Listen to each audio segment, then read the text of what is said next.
Hello, Year 12. I hope you're well. Happy New Year.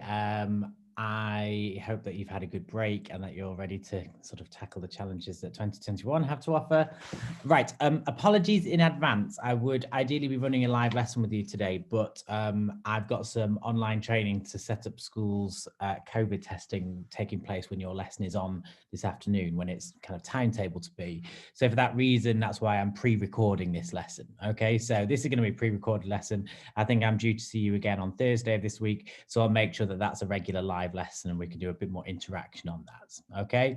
Now, both our lessons this week are going to be just revision in preparation for your mocks next week. So I'm just going to share my screen a second. So as part of these revision lessons, let me see if I can do this. As part of these revision lessons, we're going to go through various past paper questions and things like that. So you should have already received in your email a set of questions looking like this. So it's 3 past paper questions. One is on atomic structure. One is on amount of substance, so various amount of substance calculations. And then a final one is on periodicity. So 3 of the kind of the key topics that I taught you in the previous term. So this revision lesson is going to have a look at all 3 of these as an overview. And then for our lesson on Thursday, if you have any requests of specific topics you'd like to go through, just send them me on an email and I can sort of tailor things to be as specific as they need to be ready for our lesson on Thursday. Okay, so what I would like you to do at this stage is pause this recording and I'd like you to have a go at these 3 questions. Okay, so there's about 30 something marks worth of questions in total. Give yourself 35, 40 minutes, something like that. Time shouldn't necessarily be an issue. So, you know, don't feel like you have to rush through them. But I want you to have a good go at these questions. And then in a moment, I'm going to go through these as full worked examples on this recording. Okay, so at this point, no cheating. Don't just sit there and listen to me going through the questions or having not attempted them yourself. Pause this video, have a go at these questions, and then very shortly, I'll go through the full explanation.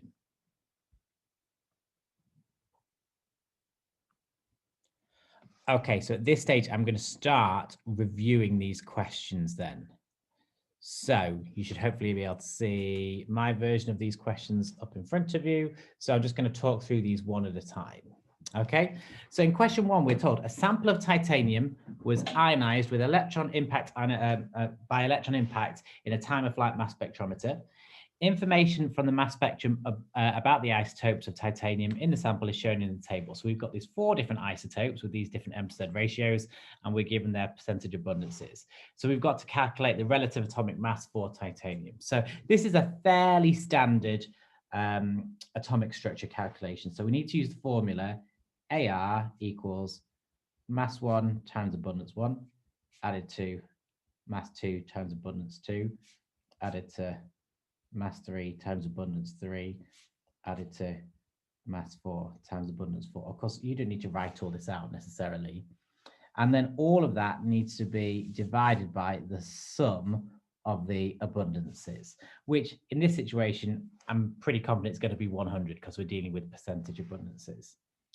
So if we write that all out, that's going to be 46 times by 9.1 added to 47 times by 7.8 added to 48 times by 74.6 added to 49 times by 8.5, and all of that divided by 100. And that, once we type it into our calculator, should give us an answer of 47.8. Okay, now remember some of your basics here. It wants the answer to 1 decimal place, so make sure you have just given it to that 1 decimal place. And also, whenever you've got questions like this, check that your final answer makes sense. If our 4 isotopes are in the region 46, 47, 48, 49, we're going to expect an answer somewhere in that region. So 47.8 falls nicely within that range. That looks very sensible. So 2 marks for that. Okay, next bit. Oops, that way around. Write an equation including state symbols to show how an atom of titanium is ionized by electron impact ionization and give the M/Z value of the ion that would reach the detector first. So there's 2 different ways that a sample can be ionized in a mass spectrometer. Let's just scribble a little diagram here. here is our sample that we're going to ionize, okay? That's our atom. What electron impact ionization means is that a high energy electron is fired at the sample, and then that electron, the high energy electron, sort of bounces off. But in that collision, another electron is knocked out of the sample, meaning it's left over with a positive charge, okay? So that means our overall equation to show how the ionization is going to occur will look something like this. Titanium, which is a gas, is hit by an electron, and in that process, it turns into titanium plus as a gas, and 2 electrons are present on that right-hand side, okay? Now, that is the correct answer. The mark scheme also says it would still accept the regular ionization equation, which is titanium as a gas going to titanium plus as a gas and releasing an electron. So it would still give you a mark for that. I think this is the answer that they're looking for. They're the one where you hit it with an electron. Okay. Give the MZ value of the ion that would reach the detector first. So we've got to think of these 4 different ions, these 4 different isotopes, 46, 47, 48, 49. They all have the same kinetic energy, but the heavier isotopes, the one with the highest MZ ratio, tend to travel more slowly. The lighter ones tend to travel more quickly, and it's going to be the ones that are traveling more quickly that are going to hit the detector first. So MZ value of 46 is going to be the one that have reached the detector first because it's traveling at a higher velocity. Okay, right. Next, calculate the mass in kilogram of one atom of the 49 isotope of titanium. So often when we do these kinetic energy calculations on the mass spec topic, this is the first step. So we've got an isotope, we need to work out the mass of one atom in kilograms. So the first step is always take its mass number, which is 49, and divide it by Avogadro's constant, 6.022 times 10 to the 23. And if we do that, that gives us 8.137 times 10 to the minus 23.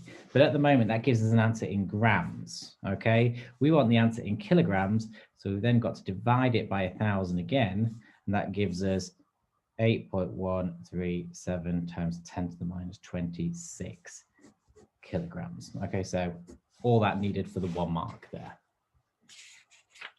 Okay, now we're going to need that answer in a moment, so kind of keep that number in your mind for a moment. So we're then told, so this is one of those mass spec calculations involving kinetic energy and time of flight.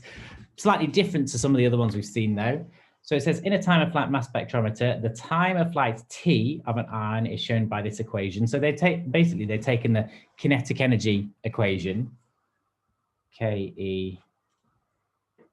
equals half mv squared, and they've taken the velocity equation, v equals d over t, and they've kind of substituted velocity into there, and then they've rearranged it to get t on its own. So that's where they got this equation from, okay? In this equation, d is the length of the flight tube in meters, m is the mass in kilogram of one ion, so that's what we just calculated in the previous question. E is the kinetic energy of the ions. In this spectrometer, the kinetic energy of an ion in the flight tube is 1.013 times 10 to the minus 13. The time of flight of the 49 isotope is 9.816 times 10 to the minus 7. We've got to calculate the time of flight of the 47 isotope. So essentially, we've got to work out the time of flight of one of the other isotopes in this. Now, we need to give our answer to the appropriate number of significant figures, which means we've got to match it to the lowest number of significant figures given in the question. So that's 4 sig fig, that's 4 sig fig. I reckon that means we need to give it, I'm just checking the previous part of the question. Yeah, 4 sig fig will be fine in this situation, okay, because that matches the lowest number of significant figures given in our question. Okay, right. First thing we're going to do is we need to take our equation and rearrange it. If we look at this, this equation here and look at all the things that we know what T is for the time of flight for the 49 isotope. We don't know what D is yet. We don't know the length of the flight tube.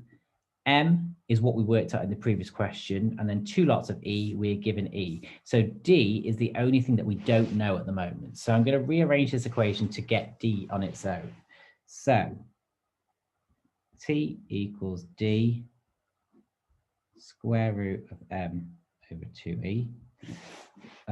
So the first thing I'm going to do is I want to get rid of the square root, and to get rid of a square root, you need to square everything. So if I square the T, that will become T squared. If I square the D, that will become D squared. And if I square the square root M over 2E, that will just become regular M over 2E. Okay, let's bring the 2E over here. So 2E times by T squared equals D squared M. Let's bring the M over to this side by dividing it. So 2E T squared over M equals D squared. And then we want to get rid of that squared. So to get rid of a squared, you need to square root things. So finally, I need to square root everything on this side. So 2E T squared over M, square root the whole lot will give me D. So let's do that calculation to work out the length of the flight tube. So for the titanium 49 isotope, we're going to have 2 times by the kinetic energy was 1.013 times 10 to the minus 13. T was that value, so T squared, 9.816 times 10 to the minus 7 squared, and divide it by M. And M, the mass of the 49 isotope, is what we calculated in the previous question. So that was 8.137 times 10 to the minus 26. And square root all of that, like we said here. And if we do that, we get a value of D being equal to 1.547.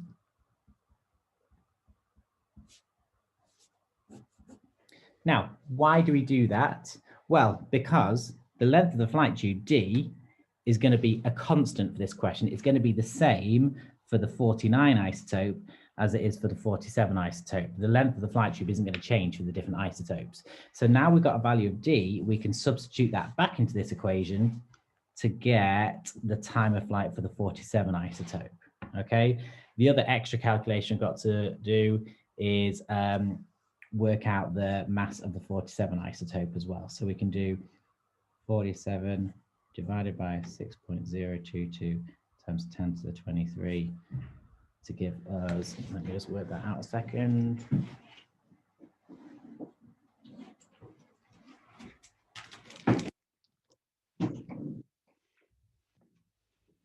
Divided by 6.022 times 10 to the 23, and then divide it by 1,000 again because we want it in kilograms. So that is 7.8047 times 10 to the minus 26. So we've got all the values we need to substitute back into this equation now. T equals D square root M over 2E. So that's 1.547 square root of 7.8047 times 10 to the minus 26 divided by 2E. Well, the kinetic energy is constant for all the particles in a mass spectrometer. So I'm going to use that same value, 1.013 times 10 to the minus 13. And once I do all of that, we should churn out with an answer which is 9.614 times 10 to the minus 7. Okay, and again, we're going to check our answer. It's 4 significant figures, which we said was the appropriate number of significant figures because it matches the 4 that's given in the question. And also, if we compare it to the time of flight for the 49 isotope, the 47 isotope is a little bit lighter. It's going to travel a little bit faster. So the time it will take should be a little bit less. And the time we've got is a little bit less than the 49 isotope. So in terms of our marks, this question, you get 1 mark for rearranging the original equation. Your second mark is for subbing all the different values in and working out the value for D, the length of the flight tube. And your third mark is for then subbing those values back in and getting the time of flight for the 47 isotope. Okay, so it's definitely something that you need to make sure you can get your head around these kinetic energy calculations for time of flight mass spectrometry, because they crop up pretty much every year at the moment. All right. Okay, moving on to our amount of substance calculation then. So copper can be produced from rocks that contain CuFeS2. Balance the equations for the 2 stages of this process. So these are equations that you probably haven't seen before. I wouldn't necessarily expect you to understand or really sort of have encountered these equations, but it's just a question of we need to do some balancing. So of course, we need to have equal numbers of atoms on each side, and we can only put big numbers in these gaps. Now, just because there's a dotted line in front of something doesn't mean you have to put a number, okay? Because if they only put dotted lines in front of the ones that you needed to put a new number in front of, then they're kind of doing some of the thinking for you. So I would always pick the most unusual elements first and get those to balance. And then often we leave elements like oxygen to later on because oxygen features in lots of these different compounds. So we need to, you know, balancing one element might have an impact on oxygen that we have to see later on. So the first thing I'm going to do is look at the coppers. I've got 2 coppers here. I've got 2 coppers there. So 4 coppers on this side. I need to have 4 coppers on this side. So let's put a 4 there. If that's the case, that means I've now got 4 ions. So if I've got 4 ions, I need to have 4 ions over here. So let's put a 4 there. If that's the case, then it now means that I've got 4 silicons. So let's make sure I've got 4 silicons on this side. And then let's have a little check with our sulfurs, okay? So I've got 4 lots of S2. So that's 8 sulfurs here. Have I got 8 sulfurs on this side at the moment? Well, I've got 1, 2. So at the moment, my sulfurs don't balance. If I want 8 in total here, I could put another number in front of this, but that would disrupt my coppers, which I've already balanced. So if I've got 1 sulfur here and I need 8 in total, let's put a 7 in front of the SO2 because the oxygens I haven't yet balanced. Okay, and then final step, let's check the oxygens. So I've got no oxygens here. I've got 1 oxygen. I've got 7 lots of SO2, so that's 14 oxygens, and then 4 lots of O3, so 3 4s are 12. So 12, 26, I've got 27 oxygens on this side. So I need to have 27 oxygens on this side. I've already got 2 lots of 4, so I've already got 8. So that means I need 19 more. So if I need 19 more, then that means 9.5 lots of O2 on that left-hand side, okay? That is the lowest common multiple of that balanced equation, but you'd get the mark if you had everything scaled up. So if you double that to 8, if you double that to 2, double that to 2, double that to 14, etc., that would also get you the mark, okay? The second one's not quite so bad. So we've got copper sulfide and copper oxide making copper and SO2. So again, let's sort out our coppers first. I've got 2 coppers there and 2 coppers there, so that's 4. So let's make sure I've got 4 coppers on that right-hand side. Then let's look at 1 sulfur and 1 sulfur. That's fine. 1 oxygen, 2 oxygens. So that's not going to work. So I need to have 2 oxygens on this side. But in doing that, I've now added more coppers. I've now got 2 coppers and 4 coppers. I'm going to actually have to change that to 6 now. Okay, but that should now be sorted. Okay, so 2 and a 6. Right, this next bit doesn't technically fall under the remit of the topics that I've done with you, but I think you've done these with Mrs. Hoyle anyway, as part of the alkanes topic. So it's to do with combustion of fuels. Suggest 2 reasons why the sulfur dioxide byproduct of this process is removed from the exhaust gases. So what is it about this that we want to remove? Okay, so we can have any 2 of the following. Sulfur dioxide causes acid rain. So by removing it, we can prevent acid rain. Okay. Sulfur dioxide is also a toxic gas, which can cause breathing problems.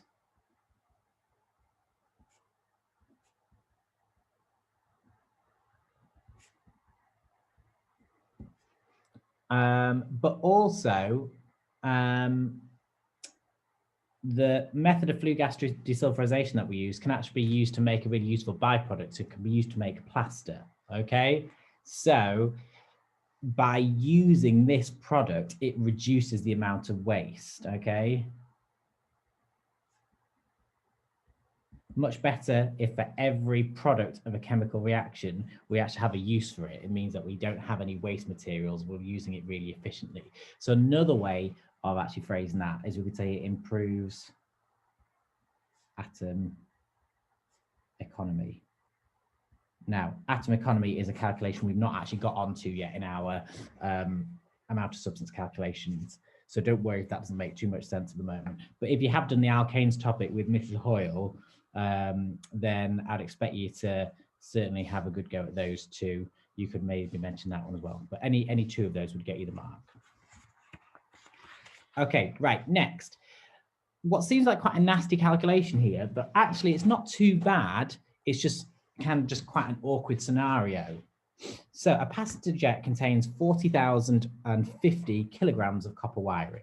Okay, so I'm already going to write that as 40,50000 grams. Okay, a rock sample contains 1.25% of copper iron sulfide. Calculate the mass in tons of rock needed to produce enough copper wire for a passenger jet. Okay, well, let's start off by working out the moles of copper that we need. Is mass over MR, so 40,50000 divided by 63.5 is the AR of copper. So if we do that, we get 63780. 63780. So that is the moles of copper that we need. Okay. Now, if that's the moles of copper, because each one of these molecules of copper iron sulfide contains one copper atom, it means we need 63780 moles of CuFeS2 are needed. Okay, so let's work out the mass of that. Mass moles times MR. So the moles is the same, 63780. The MR of a copper iron sulfide molecule, CuFeS2, works out to be 183.5. Okay, so that works out to be 1.17 times 10 to the 17 grams. Okay, I've rounded that a bit here. I've not rounded it on my calculator. I'm just rounding it a bit to write it more easily on there. But that's the mass of that we need. Okay. But we've got to factor in that the rock sample only contains 1.25% of this compound. So that mass only is 1.25% of the rock that we dig out the ground. So let's work out how much rock we actually need to dig out the ground. If 1.17 times 10, so I'll put 17 there, it's not 17, so it's just 7. If 1.17 times 10 to the 7 grams represents 1.25%, dividing it by 1.25 will tell me what 1% is, and timesing it by 100 will work out the mass that is equivalent to 100%. Okay? So let me just work that out for a second. 1.17 times 10 to the 7. Hold on a second. 1.17 times 10 to the 7 divided by 1.25. So it's a rather large number. 936. And then 1, 2, 3, 4, 5, 6. 936 million grams, okay? So that's how much rock we actually need to dig out the ground if 1.25% of it works out to be that mass, which will contain that many moles of copper, okay? We're nearly there. It wants us to calculate the mass in tons. So final step is to convert to tons. 1 ton is 1,000 kilograms, which equals, and then 1 kilogram equals 1,000 grams. So we've got a factor of 1,000 there, but then a factor of 1,000 there. So we've got to factor in this factor of 1,000,000.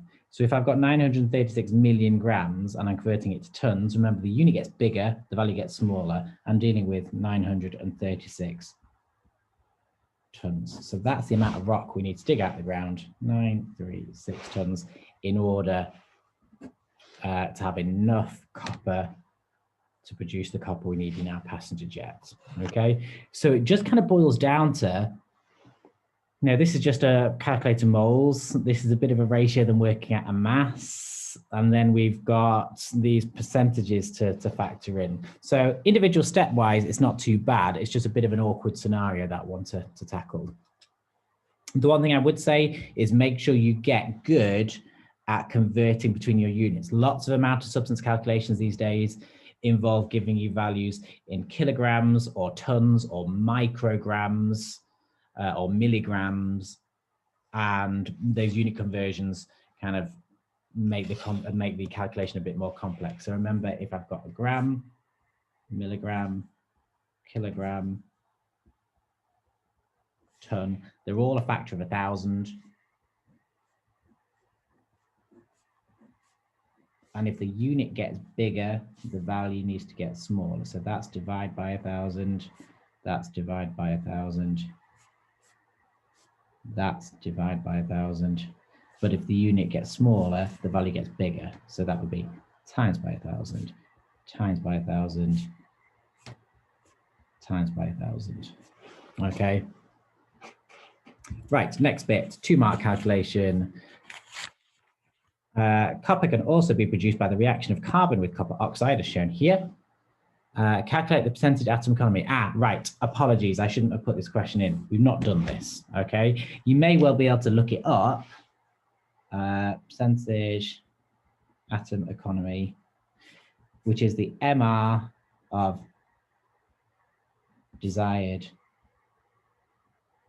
products divided by MR of all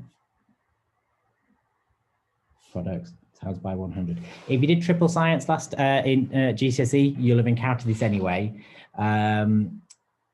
But yeah, if you're not sure about this, don't worry, okay? Because this is a relatively straightforward calculation, but I've not taught you how to do this one yet. So I'll quickly explain here now, but it's no biggie, okay? Our desired product in our reaction is copper. So the MR of the desired product is 2 lots of copper, so it's 63.5 added to 63.5. So those are the MR of the desired product on top. The MR of all products is the 63.5s plus a carbon dioxide. So 63.5, 63.5, 12, 16, 16. Carbon dioxide is 44, so I'm going to add 44 to that.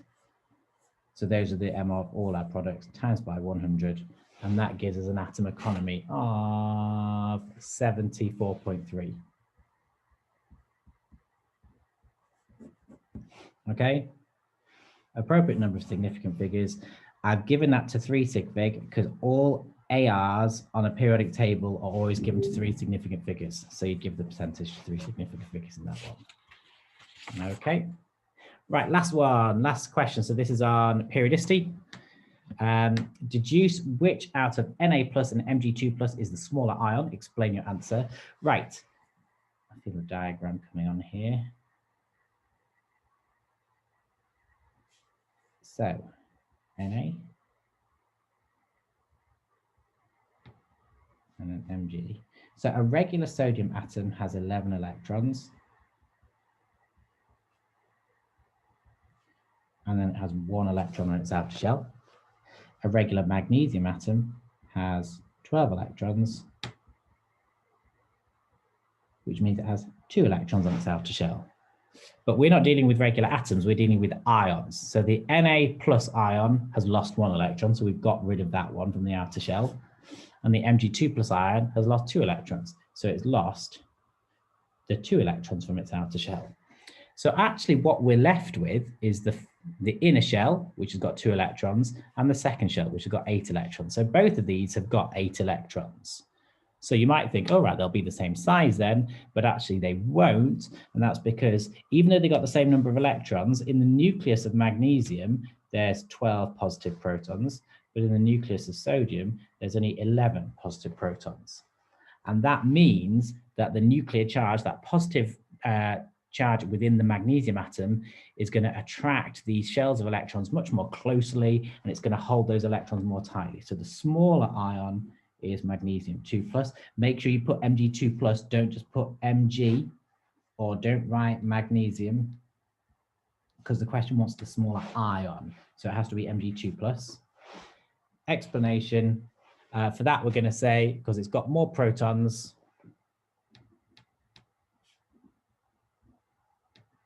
and you have to say both these, same shielding. Okay, which is why it's going to hold those electrons more closely. Write an equation which represents the process that occurs when the first ionization of sodium is measured. So we've seen a question a little bit like this earlier. Na as a gas goes to Na plus as a gas, and an electron is removed. You must have those gaseous state symbols there, because the definition states it has to be a gas.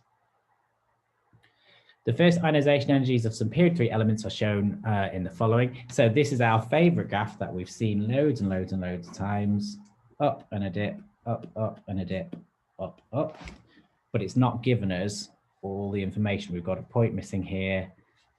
Na, Mg, Al, Sip, S, Cl, Ar. Okay, so the first bit is complete the graph by plotting the appropriate first ionization energies for magnesium and for sulfur. So magnesium, if we remember on our one, it goes up.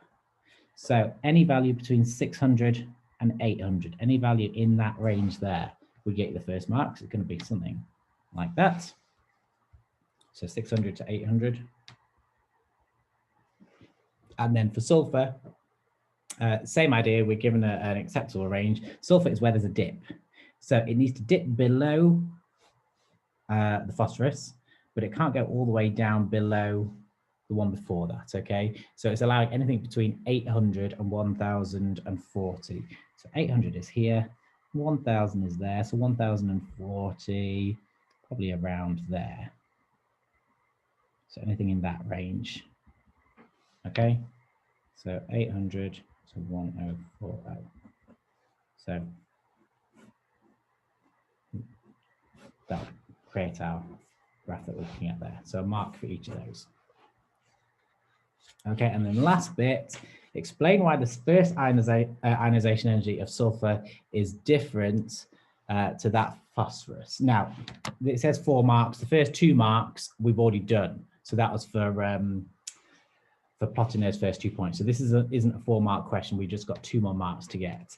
If we remember, I'm just going to jot out our energy level diagram. 1s, 2s, 2p, 3s, 3p.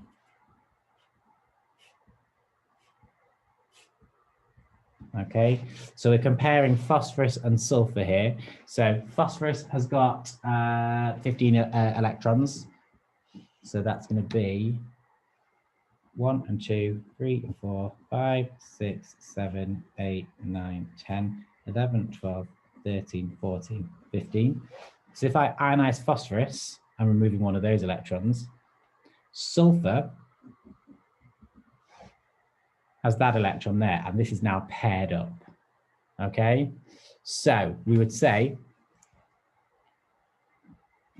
electron removed,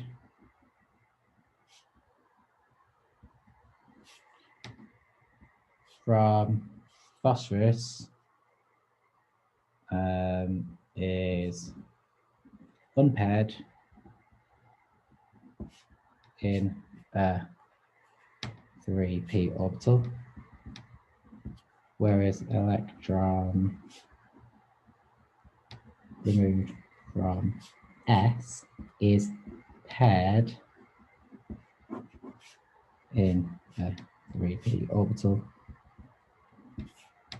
Therefore, S requires less energy to remove electron due to electron pair propulsion. Okay, so that's one of our model answers. You're essentially explaining why that dip occurs there. So why is there a dip? It's because sulfur requires less energy to remove the electron because you're removing a paired electron. So there's electron pair repulsion going on. Okay, so those three questions offer, I think, quite a nice summary of a bunch of different things from our three key topics from the first term. I'm just going to stop sharing my screen for a second. Okay, so I hope that you've had a good stab at those questions. I hope that reviewing those with me there has made some sense and cleared up some errors and some sort of misunderstandings. Our lesson on Thursday, like I mentioned, it'll be a live lesson. If you've encountered any questions, if there's any specific topics you want to go through, drop me an email before that lesson and I will happily plan something kind of along those lines. Don't let me know 2 minutes before the lesson on Thursday. Also, I could really do going through this because I need some time to sort of plan things and put things together. But yeah, if in the next few days you find there's a few bits and pieces you want to go through, just let me know. Okay, right. I will be in touch soon. I hope you all stay well and yeah, keep looking after one another.